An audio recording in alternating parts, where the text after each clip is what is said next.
எல்லாம் வல்ல ஏக இறைவனின் நல்லடியார்களே, ஏக இறைவனின் பெரும் கிருபையினால் வாரந்தோறும் நடைபெறுகின்ற இறை வேத வசனங்களுக்கான விரிவுரை வகுப்பிலே நாம் எல்லாம் பங்கெடுத்திருக்கிறோம். திருமறை குர்ஆனுடைய அந்த அறிவு, குர்ஆன் வசனங்களுக்கு உரிய விளக்கங்களை புரிந்து கொள்வது ஒரு இஸ்லாமியருடைய உள்ளங்களை சீர்படுத்துகின்ற ஒரு காரியமாக இருக்கின்றது.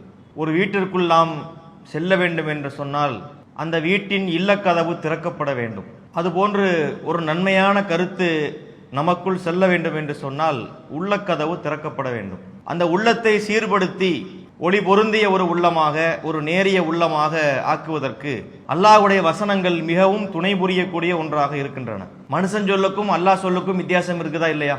ஒரு மனிதன் எவ்வளவுதான் நயமாக பேசினாலும், அற்புதமான ஆழமான கருத்துக்களை சொன்னாலும் கண்டிப்பாக அது அல்லாஹ் சொல்லுகிற கருத்துக்கு நிகராக இருக்க முடியாது.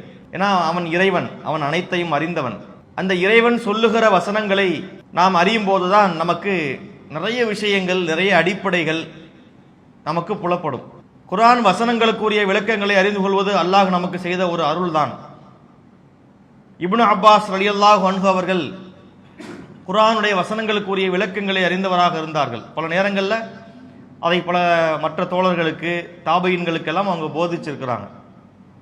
சில வாரங்களுக்கு முன்பாக திருமறை குர்ஆனுடைய 49வது அத்தியாயம் சூரத்துல் ஹுஜராத் அத்தியாயத்தினுடைய வசனங்களை பார்த்து வருகிறோம். அதில் இதுவரை ஒரு 6 வசனங்களுக்குரிய விளக்கங்கள் நாம் பார்த்தாகிவிட்டது. 6 வசனங்களை நம்ம நிறைவு பண்ணிட்டோம். இன்று நாம் பார்க்க இருப்பது ஹுஜராத் அத்தியாயத்தினுடைய 7வது வசனம்.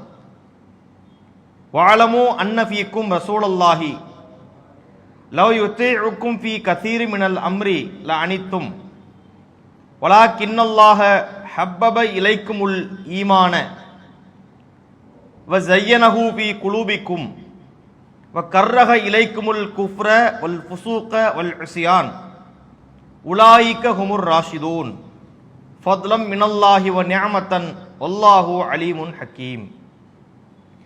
அறிந்து கொள்ளுங்கள், உங்களிடையே அல்லாஹ்வின் தூதர் இருக்கிறார். பல விஷயங்களில் அவர் உங்களுக்கு கட்டுப்பட்டிருந்தால் நீங்கள் கஷ்டத்திற்கு உள்ளாகி இருப்பீர்கள். எனினும் அல்லாஹ் இறை நம்பிக்கையை உங்களின் விருப்பத்திற்குரியதாக ஆக்கினான். அதை உங்கள் உள்ளங்களுக்கு அழகாக்கி வைத்தான். இறை மறுப்பையும் பாவத்தையும் மாறு செய்வதையும் உங்களுக்கு வெறுப்பாக ஆக்கினான். இத்தகையோரே நேர்வழி பெற்றோர். இது அல்லாஹ்விடமிருந்து பெற்ற சிறப்பும் அருளுமாகும். அல்லாஹ் நன்கறிந்தவன், நுண்ணறிவாளன். இது 2 வசனங்கள்.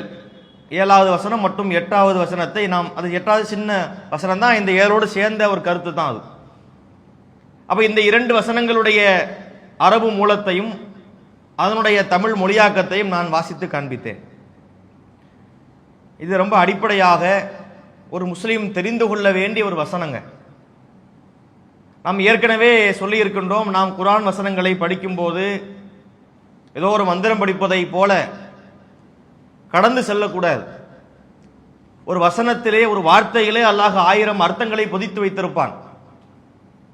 குர்ஆனுடைய மற்ற வசனங்களை கொண்டு, நபிகளாருடைய மற்ற நபிமொழிகளை கொண்டு, அதன் துணை கொண்டு நாம் அறியும் போதுதான் அதனுடைய உண்மையான முழுமையான விளக்கத்தில் ஓரளவுக்கு நம்ம அடைய முடியும்.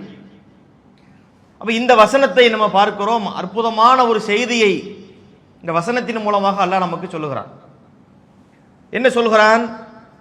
வாழமு, அறிந்து கொள்ளுங்கள். இந்த வசனம் அப்படித்தான் ஆரம்பிக்குது. வாழமு என்று சொன்னால் அறிந்து கொள்ளுங்கள். அன்ன ஃபீக்கும் ரசூலல்லாஹ், உங்களிடத்திலே அல்லாஹ்வுடைய தூதர் இருக்கின்றார். உங்களிடத்தில் அல்லாஹ்வுடைய தூதர் இருக்கின்றார் என்று சொன்னால் இது நேரடியாக நபிகள் நாயகம் ஸல்லல்லாஹு அலைஹி வஸல்லம் காலத்தில் வாழ்ந்த சஹாபாக்களை பற்றி அதான் அந்த வசனம் பேசுறது நமக்கு புரியுது. நேரடியாக பார்க்கும்போது என்ன? வஅலமு அன்ன ஃபீக்கும் ரசூலல்லாஹ், உங்களிடத்திலே அல்லாஹ்வுடைய தூதர் இருக்கிறார். இப்போ அல்லாஹ்வுடைய தூதர் இருக்கிறாங்களா? இல்ல, காலம் சென்று விட்டார்கள். அவர்கள் கொடுத்த போதனைகள் இருக்கு, அவர்கள் சொன்ன அந்த செய்திகள் இன்றும் உயிரோட்டத்தோடு இருக்கின்றது. ஆனால் நபிகளார் உயிரோடு இல்லை. அதை நாம் அறிந்து வைத்திருக்கிறோம். அப்ப இந்த வசனம் நேரடியாக சஹாபாக்களை பற்றி குறிக்கின்றது. இதில் நமக்கும் சில படிப்பினையும் இருக்கிறது. அடுத்து அல்லாஹ் என்ன சொல்கிறான்? பல விஷயங்களில் லவ் யுத்தீவுக்கும் கசீரி மினல் அம்ரி லவ் யுத்தீவுக்கும் ஃபீ கசீரி மினல் அம்ரில அனித்தும், பல விஷயங்களில் அவர் உங்களுக்கு கட்டுப்பட்டிருந்தால் நீங்கள் கஷ்டத்திற்கு உள்ளாகி இருப்பீர்கள்.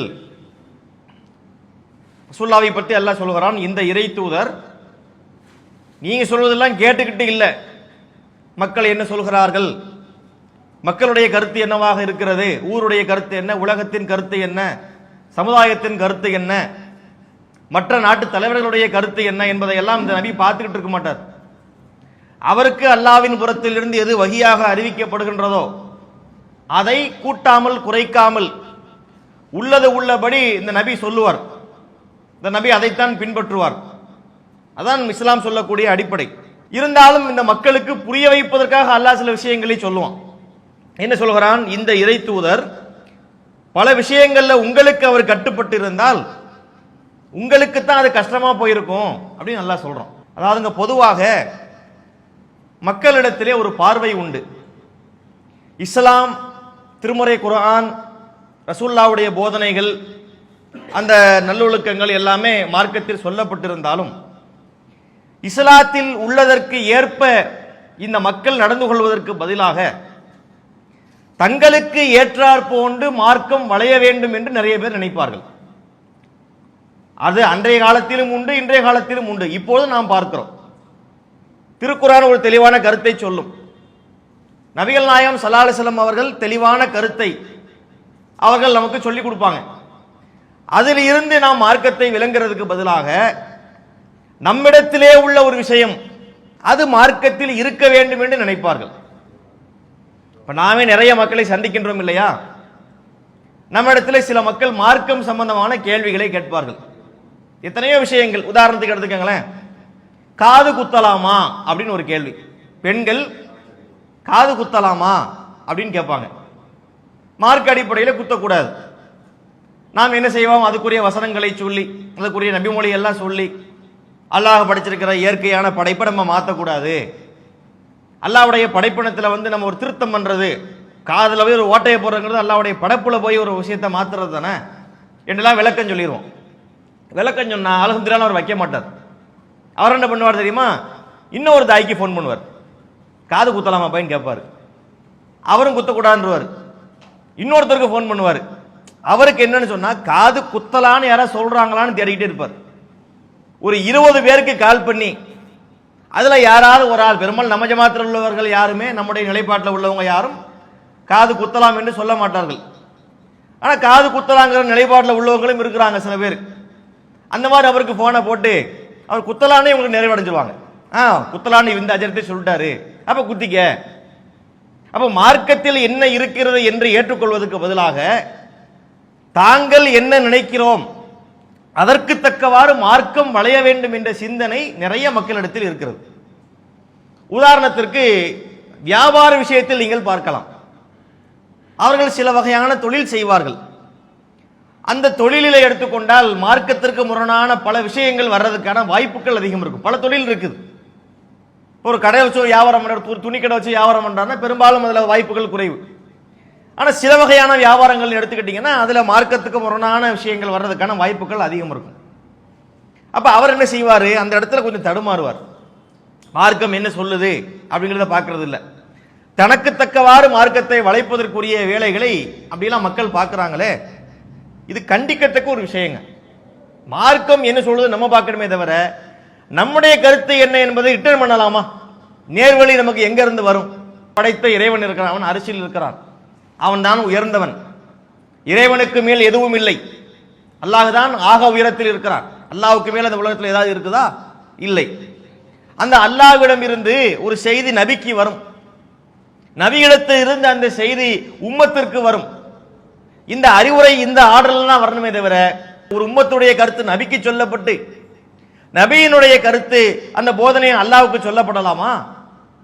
அப்படி ஒரு வழிமுறை இஸ்லாத்துல உண்டா? அப்புறம் நம்ம மார்க்கத்தையே நம்ம அல்லாஹ்வுக்கு நாம் கற்றுக் கொடுக்கின்றோமா? அல்லாஹ் அதை கண்டிக்கு. இதே அத்தியாயத்தில் பின்னாடி வருது, குல் அத்த அல்லிமூனல்லாஹ பி தீனிக்கும் வல்லாஹு யஅலமு மா ஃபி ஸமாவாத்தி வ மா ஃபில் அர்ல். அல்லாஹ் கேட்கின்றான், வானத்தில் உள்ளவற்றையும் பூமியில் உள்ளவற்றையும் அல்லாஹ்வே அறிந்து வைத்திருக்க உங்களுடைய மார்க்கத்தை நீங்கள் அல்லாஹ்வுக்கே கற்றுக் கொடுக்கின்றீர்களா என்று நபியே நீங்கள் கேளுங்கள். அதை கூட அல்லாஹ் மொட்டைய மார்க்கம் சொல்ல, அது உங்க மார்க்கம் தான். அல்லாஹ்வுடைய மார்க்கம் என்று ஒன்று இருக்கின்றது, இறைவனுக்கு சொந்தமான அல்லாஹ்வுடைய மார்க்கம் என்று ஒன்று இருக்கிறது. இவங்களா உன்னை கிளம்பி கொண்டு இவங்களா ஒரு வழிமுறையை உண்டாக்கி உங்களுடைய மார்க்கத்தை நீங்க அல்லாஹ்வுக்கு சொல்லித்தர பார்க்குறீங்க. அல்லாஹ் கேட்கறான். அப்ப அல்லாஹ் தான் அறிந்தவன், அவன் தான் மார்க்கத்தை சொல்லி தருவான். அதைத்தான் நாம கேட்கணுமே தவிர நம்முடைய கருத்தை கொண்டு போய் நாம் அல்லாஹ்விடத்தில் சொல்ல முடியாது. இது ஒரு அடிப்படைங்க. கீழிருந்து மேலே போக முடியாது. அல்லது எப்படி இருக்கலாம், பரஸ்பரமாக சில இடங்கள்ல இருக்கும். இப்ப நாம் இருவரும் நண்பர்கள், இப்ப நான் சொல்றதை நீ கேளு, நீ சொல்றதை நான் கேட்கிறேன், அப்படி சில நேரங்களில் ஒரு அண்டர்ஸ்டாண்டிங் வந்துருவாங்கல்ல. நான் சொல்ற சில விஷயத்தை, ரெண்டு விஷயத்தை நீ கேளு, நீ சொல்ற ரெண்டு விஷயத்தை நான் கேட்கிறேன், அப்படி ஒரு அண்டர்ஸ்டாண்டிங் வருவாங்க. அப்படியாவது இஸ்லாத்தில் இருக்குதா? ரெண்டு விஷயங்களை அல்லாஹ் நமக்கு சொல்லுவான், அதை நாம் கேட்டுக்கொள்வோம். நம்ம ரெண்டு விஷயத்தை நம்ம அல்லாஹ்வுக்கு சொல்லுவோம், அதை அல்லாஹ் கேட்டுக்குவான். அப்படியான்னு கேட்டா அதுவும் இல்லை. எல்லாம் இங்கிருந்து போவதற்கு எந்த கீழிருந்து மேலே போகவே பிரார்த்தனைகள் போகும், நம்முடைய துஆக்கள் போகலாம், அறிவுரைகளையும் அல்லாஹ்வுக்கு சொல்லிக் கொடுக்க முடியுமா? யாரெல்லாம் நீ எப்படி மாத்திக்க, இந்த சட்டத்தை எப்படி திருத்திக்க, இந்த தொழுகையில் எப்படி கரெக்ஷன் பண்ணிக்க அப்படின்னு சொல்லி நாம அல்லாஹ்வுக்கு தூதருக்கு சொல்ல முடியுமா? சொல்லவே முடியாது. அல்லாஹ்விடத்திலிருந்து வந்த செய்தி தான் நம்ம பின்பற்றுமே தவிர நம்முடைய கருத்துக்கு நபியோ இஸ்லாமோ இறைவனோ திரும்ப வேண்டும் என்று நினைப்பது அது மிகப்பெரிய வழிகேடு. அது நம்மையும் கஷ்டத்துக்கு உள்ளாக்கிடும். அல்லாஹ் அதுல சொல்றோம், லா யுதீவுக்கும் ஃபீ கஸீரி மினல் அம்ர். நீங்க உங்களுடைய காரியத்துக்கு இவர் வர வேண்டும் என்று நீங்கள் நினைத்தால், பல விஷயங்களை இந்த தூதர் உங்களுக்கு கட்டுப்பட வேண்டும் என்று நினைத்தால் உங்களுக்கு அது என்ன ஆயிரும், கஷ்டமா போயிடும். எவ்வளவு அழகா அல்லாஹ் சொல்றான் பாத்தீங்களா? இது ஒரு அடிப்படைங்க. இன்னொரு புறத்திலே பார்த்தால் நபிகள் நாயகம் ஸல்லல்லாஹு அலைஹி வஸல்லம் அவர்களே தனக்குத்தானே சொல்லிக்கவும் கூடாது. அதாவது பல விஷயங்கள் எல்லாம் என்ன சொல்றான், நபியே நீ அந்த மக்கள் சொல்றதை கேட்காதங்கிறான். எப்படி சொல்கிறான்? இன்னொரு வசனத்தில் சொல்லும் போது, இன் துத்தி அக்ஸர மன்ஃபில் அருள் யுதில்லூக்க அன் சபீலில்லாஹ். நபியே இந்த மக்கள் சொல்வதை நீர் கேட்டால், பெரும்பான்மையான மக்கள் சொல்வதை நீங்க கேட்டீங்கன்னு சொன்னா அல்லாஹ்வுடைய பாதை விட்டும் அவங்க உங்களை வழிகெடுத்துருவாங்கன்ட்டான். அதாவது இந்த மக்கள் சொல்வதை இந்த நபி கேட்டார் என்று சொன்னால் அது அந்த நபிக்கே வழிகேடாவும் போயிடும், அந்த மக்களுக்கு வழிகேடாவும் போயிடும். மார்க்கத்துக்கு முறையான ஒரு விஷயத்தை ரசூலுல்லாஹ்வுக்கு சொல்லி அந்தபடி மாற்ற வேண்டும் என்று நினைத்தால் அங்கு நபிக்கும் அல்லாஹ் சொல்றான் பாருங்க, நபிக்கும் பிரச்சனை இருக்கு, அந்த சமுதாய மக்களுக்கும் பிரச்சனை இருக்கு. இது சமுதாயத்துக்கும் நபிக்கும் உள்ளது. அடுத்து பாருங்க, நபிகள் நாயகம் ஸல்லல்லாஹு அலைஹி வஸல்லம் அவர்களே ஒரு விஷயத்தை புதுசா செஞ்சிட முடியாது. சமுதாயத்தை விட்டுருங்க, சமுதாயத்துக்கு உம்மத்துன்னு எடுத்துட்டு போயிடலாம். ஒரு இறை தூதராக இருந்தால் கூட அவர் சில விஷயங்களை சுயமாக பண்ண முடியாது. நபி பண்ணால் அது எங்க இருந்து வரணும், அல்லாஹ்விடத்திலிருந்து வர வேண்டும். அற்புதமான ஒரு வசனத்தை நம்ம பார்க்கிறோம். சூரத்துல் யூனுஸ் 10வது அத்தியாயத்தினுடைய 15வது வசனத்தில் அல்லாஹ் சொல்கிறான், நபியே நீ இந்த மக்களிடத்தில் சென்று ஒரு பிரச்சாரம் பண்ணக்கூடிய நேரத்தில் பலவிதமான மக்கள் வர்றாங்க. அதுல அல்லாஹ்வையும் மறுமையும் நம்பாத மக்கள் ரசூலுல்லாஹ் என்ன சொன்னாங்க தெரியுமா? ஏத்தி பி குர்ஆனின் கைரி ஹாதா, இந்த குர்ஆன் அல்லாத வேற ஒரு குர்ஆனை கொண்டு வாருங்கள். நபியே எங்களுக்கு இந்த குர்ஆன் வேண்டாம், இதுக்கு பதிலாக வேற குர்ஆன் கொண்டு வாங்க. அவ் பத்தில்ஹு, அல்லது அதில் சிலவற்றை மாற்றுங்கள், ஒன்று முழுவதுமாக வேற குர்ஆன், அப்படி இந்த புத்தகத்துக்கு போல வேற புத்தகம் வரணும் அந்த டைப்ல, அல்லது இந்த குர்ஆனுடைய ஒரு பகுதியையாவது நீங்க மாத்தி கொடுங்க என்று அந்த மக்கள் கேட்கிறார்கள். நபியே நீங்கள் சொல்லுங்கள், மா யகூனுலி அன் உபத்திலஹு மின் தில்காய் நஃப்ஸி. ரொம்ப கவனமாக இன்றைய சமுதாய மக்கள் கவனிக்கப்பட வேண்டிய ஒரு வசனங்க இது. குர்ஆனிலே ஒரு சுயமாக ஒன்றை மாற்றக்கூடிய அதிகாரம் எனக்கு இல்லை. இதை சொல்லக்கூடியவர் யார்? அல்லாஹ் யார சொல்றான்? ரசூலுல்லாஹ்வை சொல்றான். அல்லாஹ்வுடைய ஒரு வேதத்திலே ஒரு மாற்றத்தை செய்யக்கூடிய அதிகாரம் அபூபக்கர் சித்திக் அவர்களுக்கு இல்லை, அப்படி சொல்லல. உமர் அவர்களுக்கு இல்லை, உஸ்மான் அவர்களுக்கு இல்லை, சஹாபாக்களுக்கு இல்லை, தாபிஈன்களுக்கு இல்லை. ஒட்டுமொத்த முஸ்லிம் சமுதாயம் சேர்ந்து மாற்ற முடியாது, அதெல்லாம் இல்லை. இதையெல்லாம் விட மேலாக அல்லாஹ்வுடைய தூதருக்கு அல்லாஹ்வுடைய வேதத்தில் அல்லாஹ்வுடைய சட்டத்தில் திருத்தத்தை கொண்டு வரக்கூடிய அதிகாரம் இல்லை என்று நபியே நீங்கள் சொல்லிவிடுங்கள். அடுத்து சொல்கிறான், இன் அத்தபிஉ இல்லாமா யூஹா இலைய, நான் பின்பற்றுவது எனக்கு வஹியாக அறிவிக்கப்படுவதைத்தான். அதாவது நபிகள் நாயகம் ஸல்லல்லாஹு அலைஹி வஸல்லம் அவங்களுக்கு ரெண்டு வேலை இருக்கு. அவர்கள் நபியாக இருந்து கொண்டு அல்லாஹ்விடத்திலிருந்து வரக்கூடிய தகவலை முதல்ல ரிசீவ் பண்ணுவாங்க, நம்மளும் ரிசீவ் பண்ண நமக்கு அடுத்து வரும், ரசூலுல்லாஹ்க்கு பிறகு நமக்கு வந்து சேரும். அல்லாஹ்விடத்துல வரக்கூடிய செய்தியை முதல்ல ரிசீவ் பண்றவர் யாரு? முதல் நபர் யார்? ரசூலுல்லாஹி ஸல்லல்லாஹு அலைஹி வஸல்லம் அவங்க தான். அவர்களுக்கு அந்த செய்தி வந்த உடனே அது நமக்கு சொல்லப்படுகிறது. இப்ப என்ன கண்டிஷன் சொன்னா, நபிகள் நாயகம் ஸல்லல்லாஹு அலைஹி வஸல்லம் அவர்கள் எந்த கருத்தை அல்லாஹ்விடமிருந்து பெற்றார்களோ அந்த கருத்தை மக்களுக்கும் சொல்ல வேண்டும். அதே கருத்தை தான் தன்னுடைய வாழ்க்கையிலும் அவர் நடைமுறைப்படுத்த வேண்டும். அல்லாஹ்வுடைய சட்டத்தில் ஒரு திருத்தத்தை செய்கின்ற, ஒரு மாற்றம் செய்கின்ற அதிகாரம் ரசூலுல்லாஹ்வுக்கு இல்லை என்பதை ஆணித்தனமாக தெல்ல தெளிவாக இந்த வசனம் விளக்குதா இல்லையா? இந்த வசனத்தை நம்ம உண்மையான அறிஞ்சு படிச்சோம்னா கண்கள் கலங்கிரும். இன்று அதிகமான மக்களுடைய வழிகேட்டுக்கு என்ன காரணம் நினைக்கிறீங்க? இந்த அடிப்படையில் புரியாமல் இருப்பதுதான். மார்க்கம்னா என்ன, வஹீனா என்ன, இஸ்லாம்னா என்ன, அல்லாஹ் நமக்கு சொல்ல நாடக்கூடிய கருத்து என்ன, அதன் உண்மை பொருள் என்ன என்பதை மக்கள் சிந்திப்பதே இல்லை. எல்லா முன்னோர்கள், பெரியார்கள், அஜரத்துமார்கள், நம்ம ஊர் பாரம்பரியம் என்பதெல்லாம் போறதுல தான் வழிகேடுகள் வருது. பாருங்க, அல்லாஹ்வுடைய தூதருக்கே மார்க்கத்தோட சட்டத்தை மாற்றக்கூடிய அதிகாரம் இல்லை.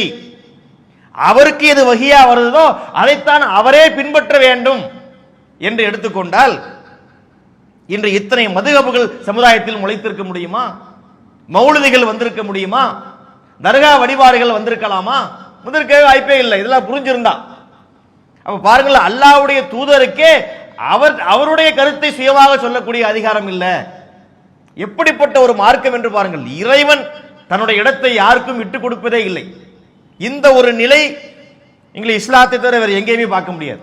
தூதர்களுக்கு கண்ணியம் இருக்கு, நம்மை விடவும் அல்ல தூதர்களுக்கு கண்ணியத்தை அதிகமாக கொடுப்பான்.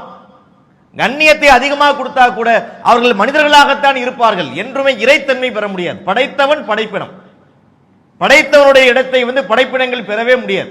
இந்த இடத்துல வைத்து இஸ்லாம் சொல்லுகிறது.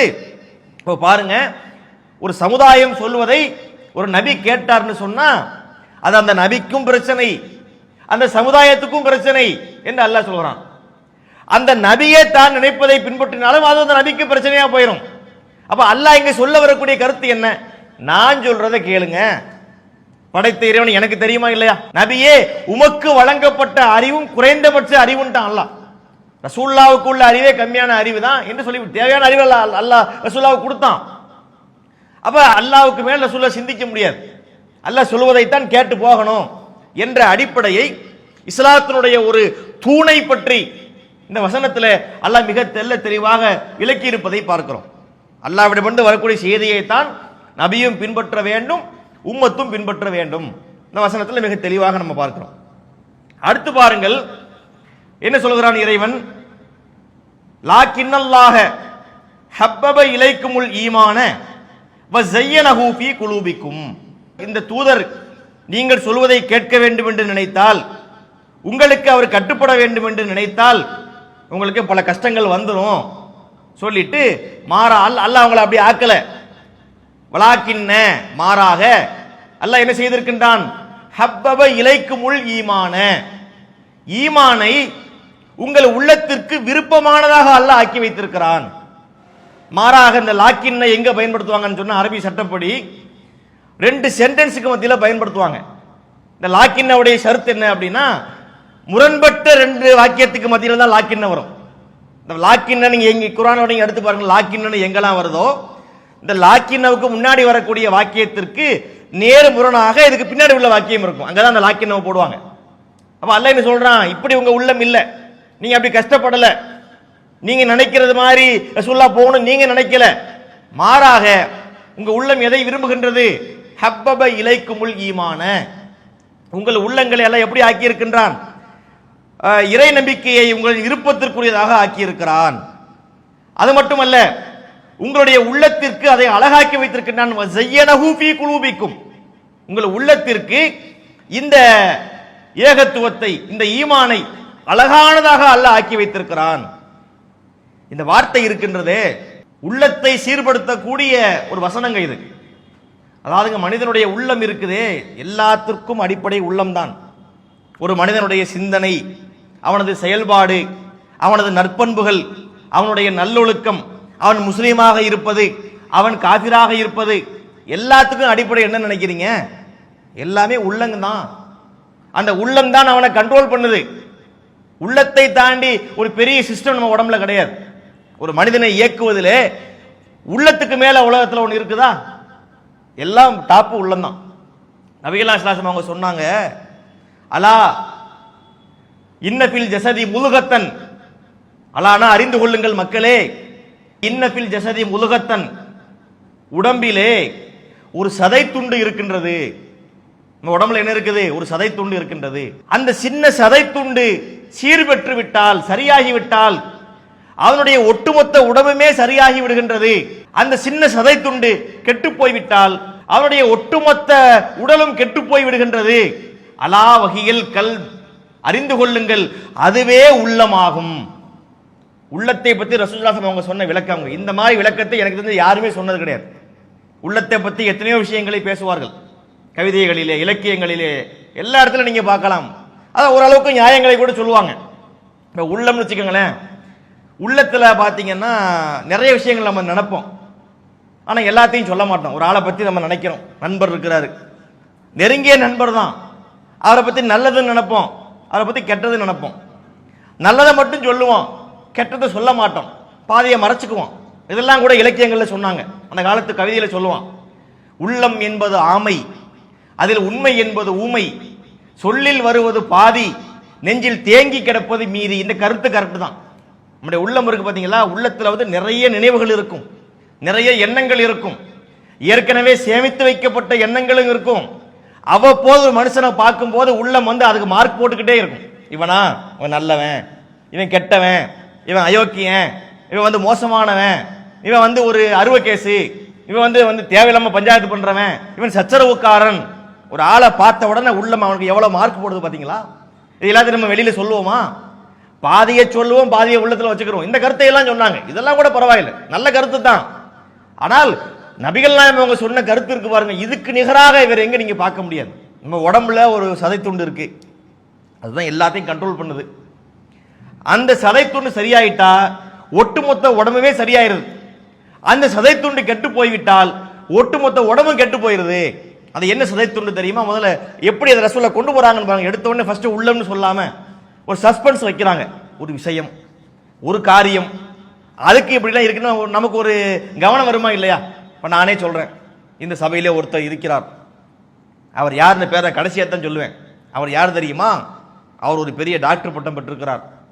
அவர் 10 வீடு கட்டி வைத்திருக்கிறார், பல கோடிகளுக்கு அதிபதியாக இருக்கிறார். சொல்ல நீங்க என்ன செய்வீங்க? மூஞ்சி பார்த்துட்டு அது யார் இது யார் இது யாருன்னு பார்க்க நம்ம மார்க் போட ஆரம்பிப்போமா இல்லையா? கடைசியாக எதிர்பார்ப்பை உண்டாக்கிட்டு விஷயத்தை சொல்லும் போது அவர்னு தெரிஞ்சுக்குவாங்க. அப்புறம் ரசூலுல்லாஹ் எப்படி சொல்றாங்க பாருங்க, இதை எடுத்த உடனே டக்குன்னு உள்ளம்னு சொல்லாம ஒரு சதை துண்டு இருக்குப்பா உடம்புல, முக்கியமான ஒண்ணு, அது என்ன? அதுதான் முக்கியமானது. அது நல்லா இருந்தா எல்லாம் நல்லாயிரும், அது கெட்டு போனா எல்லாம் கெட்டு போயிடும். அது என்ன தெரியுமா? அலா வகியல் கல்புனாங்க, அதுதான் உள்ளம். அப்ப உள்ளம் என்பதுங்க ரொம்ப அடிப்படை. அந்த உள்ளத்திலே நாம் நன்மையை வைத்திருந்தால் நம்முடைய சிந்தனையும் செயல்பாடும் நம்மை நன்மையை நோக்கி கொண்டு செல்லும். அந்த உள்ளத்திலே கசடுகளையும் கழிவுகளையும் தீய எண்ணங்களையும் வைத்திருந்தால் அது நம்மை பாவத்தை நோக்கி கொண்டு போகும். ரொம்ப எளிமையான விஷயம்தான். ஒரு பானை இருக்கு, நம்மோட என்ன செய்வோம்? கோடை காலங்களில் மக்களுக்கு தண்ணி பானையெல்லாம் வச்சு என்ன செய்வோம்? குடிநீர் பந்தல்லாம் அமைப்போம். எதுக்கு? மக்களுடைய குடிநீர் தாகத்தை போக்குறதுக்காக வேண்டி வைப்போம். அப்ப ஒரு பானையிலே குடிநீர் இருக்கின்றது, அதை ஒரு 10 பேர் எடுத்து குடிக்கிறாங்கன்னு சொன்னா அந்த நல்ல நீர் அவங்களுடைய தாகத்தை போக்கும். அதே பானையிலே ஒரு பானை நிறைய விஷம் இருந்தால், நஞ்சு இருந்தால், அதை குடிக்கக்கூடியவங்க செத்து போவாங்களா இல்லையா? பானை ஒண்ணுதான், அது ஒரு திரவம் தான், தண்ணி ஒரு திரவம், இது ஒரு திரவம், ஆனால் விளைவுகள் வேறாக இருக்கிறது. அதே போல ஒரு மனிதனுடைய உள்ளத்திலே நன்மையான விஷயங்கள் நிறைந்திருந்தால் அவனுடைய எல்லாமே ஓரளவுக்கு கரெக்டா இருக்கும். இது சைக்காலஜியும் இதை ஏத்துக்குது. ஒருவன் எப்படி அவனுடைய உள்ளத்தை கட்டமைக்கிறானோ அப்படித்தான் அவனுடைய நினைவுகள் இருக்குங்கிறாங்க, அவனுடைய செயல்பாடுகளும் அப்படித்தான் இருக்குன்னு சொல்றாங்க. இந்த இஸ்லாமிய கருத்து தான் இவன் இன்னைக்கு சைக்காலஜிங்கிற பேர்ல சொல்லிக்கிட்டு இருக்கிறான். அப்ப இந்த உள்ளங்கள் என்பது பரிசுத்தப்படுத்தப்பட வேண்டும். பரிசுத்தம் என்பது என்ன? நம்முடைய பார்வையில் அது ஈமான் தாங்க. யாருடைய உள்ளத்திலே ஈமான் இருக்கிறதோ, அப்ப அல்லாஹ் என்ன செஞ்சிருக்கான்? நம்மளுடைய உள்ளங்கள்ல ஈமானை தந்திருக்கிறான். ஈமானை விருப்பத்திற்குரிய ஒரு காரியமாக ஆக்கிவிட்டான்.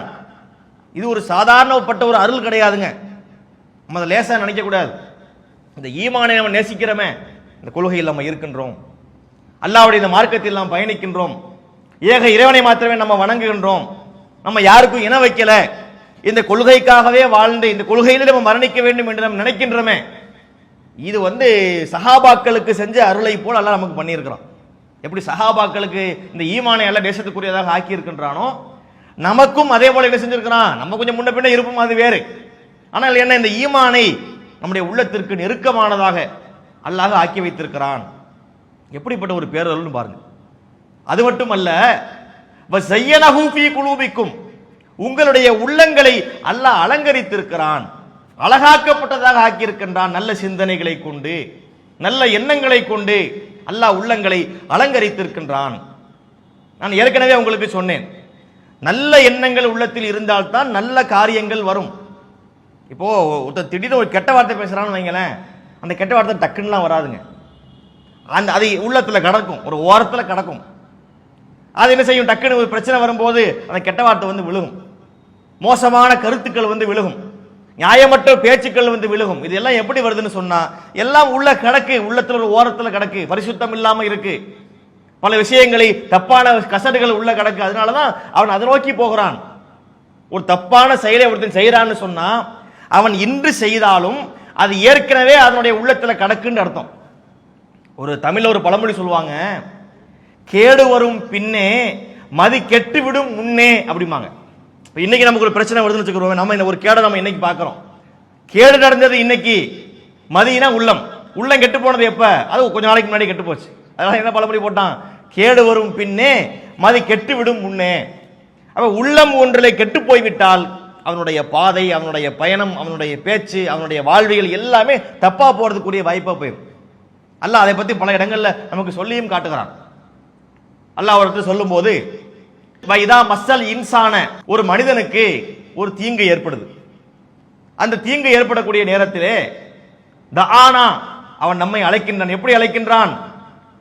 லி ஜம்பிஹி அவ் காயிதன் அவ் காயிமன், படுத்த நிலையிலும் நின்ற நிலையிலும் அமர்ந்த நிலையிலும் நம்மிடத்திலே அவன் பிரார்த்தனை செய்கிறான். அவனுக்கு ஒரு பிரச்சனை போச்சு, துன்பம் வந்துருச்சுங்க. அந்த துன்பம் வந்த உடனே, யா அல்லாஹ் எனக்கு அந்த கஷ்டத்தை போக்கு, என்னுடைய நிம்மதியாக்கு, எனக்கு அதிலிருந்து நிவாரணம் கொடுன்னு நம்மகிட்ட வர்றான். அவனுடைய பிரார்த்தனையை ஏற்றுக்கொண்டு அவனுக்கு வந்த கஷ்டத்தை போக்கி விட்டுறோம். போக்கி விட்ட உடனே அவன் கண்டுக்கவே மாட்டான். நம்ம இந்த கஷ்டத்தில் இருந்தோமே, நம்ம அல்லாஹ்ட்ட சொன்னோம், அல்லாஹ் நமக்கு இந்த தீமை நம்முடைய துன்பத்தை போக்கி இருக்கின்றான், அவனுக்கு நன்றி செலுத்த வேண்டும் என்று நினைப்பதற்கு பதிலாக அதை கண்டுக்கிறாம, அதை பத்தி அப்படி ஒண்ணு நடக்காத மாதிரி, இவனுக்கு ஒரு பிரச்சனையே வராத மாதிரி, இவன் அல்லாஹ்வையே கூப்பிடாத மாதிரி கண்டுக்கிறாம என்ன செஞ்சான்? அவன் பாட்டுக்கு கடந்து போய் விடுகின்றான். அல்லாஹ் சொல்லுகிறான், இந்த தன்மை அவன்கிட்ட ஏன் வந்துச்சு தெரியுமா? இத்தகைய வரம்பு மீறக்கூடியவர்களுக்கு அல்லாஹ் அந்த செயலை அலங்கரித்து காட்டி விடுகின்றான். அதாவதுங்க, இதெல்லாம் நம்ம திட்டமிட்டு நினைக்கிறது அல்ல. நம்முடைய பங்களிப்பு என்று ஒன்று இருந்தால் கூட அல்லாஹ் நமக்கு தரக்கூடிய நேர்வழியிலே அது அடங்கி இருக்கின்றது. இப்ப நம்ம ஏன் இந்த நேரத்தில் உட்கார்ந்து பயான் கேட்டுக்கிட்டு இருக்கோம்? இந்த நேரத்தில் இப்ப எத்தனை பேர் தப்பான காரியம் பண்ணிக்கிட்டு இருப்பான்? ஒரு ரோட்டு ஓரத்திலே உட்கார்ந்து கொண்டு ஒரு பெண்களை பார்த்து கேலி பண்ற எத்தனை பேர் இருப்பாங்களா இல்லையா? இதே நேரத்தில் நான் சொல்றேன், நம்ம ஏன் இங்க இருக்கிறோம்? அப்ப அவனுடைய உள்ளத்திற்கு அல்லது சிகரெட்டை அழகாக்கி காமிச்சிட்டான், அந்த பெண்களை அழகாக்கி காமிச்சிட்டான், கேளிக்கைகளை, பாவங்களை, தீமையான காரியங்களை அல்லாஹ் அழகாக்கி காமிச்சிருக்கிறான். நமக்கு வா தொழுதுட்ட மாதிரி முடிச்சிட்டீங்க, பள்ளியில உட்காருங்க, தஃப்சீர் பண்ண போறாங்க, பல வசனங்களுக்கு ஒரு விளக்கம் கிடைக்க போகுது, அதுக்கு ரெடியா உட்காருங்க அப்படி நல்லா ஆக்கிட்டான். ரெண்டுமே செயல்கள் தான். அப்ப அங்கே வேற மாதிரி பண்றான், இங்கே வேற மாதிரி பண்றான். அப்ப இந்த ஒரு விஷயம் இருக்கிறது, இது சாதாரணப்பட்ட ஒரு காரியம் அல்ல. ஒரு நன்மையான விஷயத்தை நாம் சிந்தித்து அதிலே நிற்கின்றோம் என்று சொன்னால் அல்லாஹ்வுடைய ஒரு பேர அருள் அதிலே நமக்கு அடங்கி இருக்கின்றது. ஈமானை அல்லாஹ் நமக்கு விருப்பத்துக்குரியதா ஆக்கி இருக்கின்றான். எவ்வளவு பெரிய ஒரு நன்மையான விஷயம்னு பாருங்க. அது மட்டுமல்ல, இந்த உள்ளத்தை அல்லாஹ் அலங்கரித்தும் இருக்கின்றான்.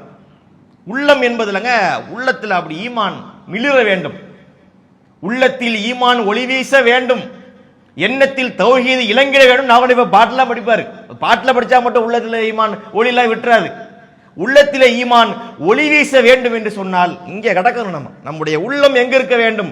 திருமறை குர்ஆனில் நிலைத்திருக்க வேண்டும், லயிக்க வேண்டும். ஆன்மச்சுவைன்னு ஒன்று இருக்குதுங்க. ஆன்மச்சுவைனா என்ன? அது நாக்கிலே உணரப்படக்கூடிய சுவை அல்ல. ரசூலுல்லாஹி ஸல்லல்லாஹு அலைஹி வஸல்லம் சொன்னாங்க, சலாசுன் மன் குன்ன ஃபீஹி வஜத ஹலாவத்தல் ஈமான். யாரிடத்திலே 3 தன்மைகள் இருக்கின்றதோ அவர் ஈமானின் சுவையை சுவைத்து விடுகின்றார். ஹலாவத்துனா சுவை, டேஸ்ட். ஈமானுக்கு ஒரு டேஸ்ட் இருக்கு. அது இனிப்பா, புளிப்பா, கார்பா, துவர்ப்பா, ஓர்ப்பான்லாம் கேட்கக்கூடாது. அது நாவில் உணரப்படுகின்ற சுவை அல்ல, அது உள்ளத்தால் உணரப்படுகின்ற ஒரு சுவை, ஒரு ஆன்ம சுவை. அதுக்கு 3 விஷயங்களை சொன்னாங்க. 3 விஷயங்கள் யார்கிட்ட இருக்குதோ அவர் ஈமானுடைய டேஸ்ட்டை பார்த்துருவாரு, சுவைத்து விடுவார். அதுல ஒன்று என்ன சொன்னாங்க தெரியுமா? இந்த இஸ்லாத்திற்கு வந்ததற்கு பிறகு, அதாவது குஃபர், இந்த மார்க்கத்தில் இணைந்ததற்கு பிறகு குஃபருக்கு திரும்புவதை யார் வெறுப்பாரோ, எதை போல? கமா யக்ரஹு ஐ யுக்தம ஃபின்னார், நெருப்பிலே விழுவதை ஒரு மனிதன் வெறுப்பதை போல. நம்ம போயிட்டு இருக்கிறோம், ஒரு நெருப்பு எரிஞ்சுக்கிட்டு இருக்கு, ஒதுங்கி போவோம். அந்த அனல் காத்து மேலப்பட்டாலே கொஞ்சம் அப்படி தள்ளி போய்தான் நம்ம போறதுக்கு விரும்புவோம். யாராவது போய் நெருப்புல போய் குதிக்கணும்னு ஆசைப்படுவோமா?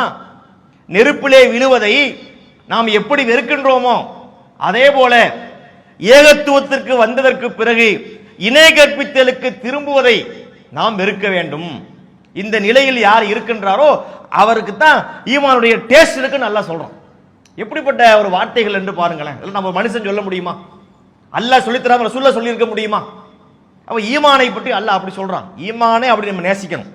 இது 2 இருக்குது. அடுத்த வசனத்தில் அதுவும் வருது. ஈமானை நேசிக்கணும், குஃப்ரை வெறுக்கணும்.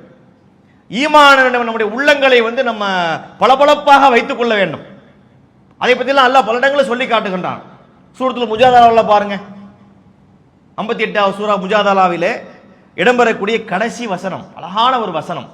லா தஜிது கௌமன் யுமினூன பில்லாஹி வல் யௌமில் ஆகிர் யுவாத்தூன மன் ஹாத்தல்லாஹ வ ரசூலஹு வலவ் கானு ஆவாஹும் அவ் அபுனாஹும் அவ் இஹ்வானஹும் அவ் அஷீரத்தஹும்.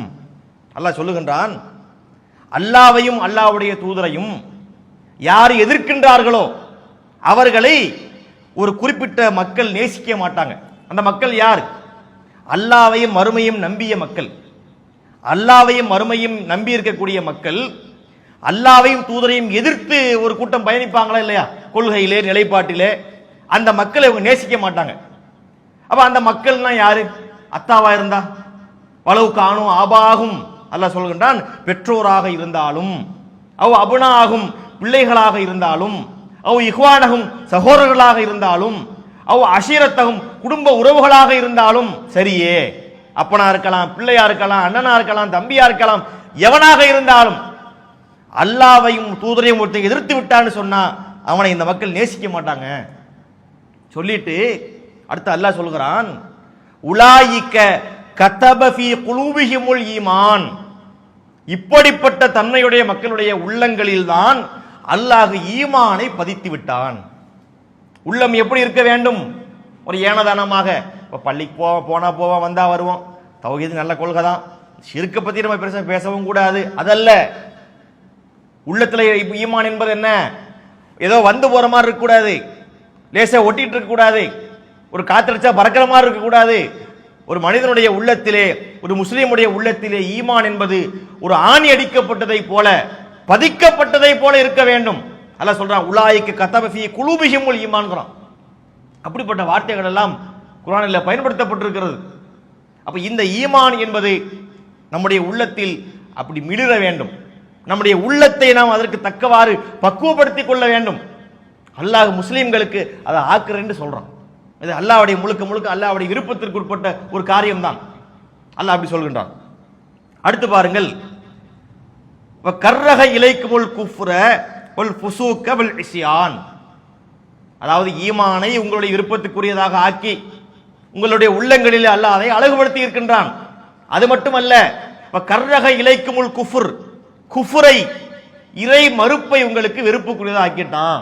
வல் ஃபுசூக் பாவங்களை, வல் இஸ்யான் மாறு செய்வதை.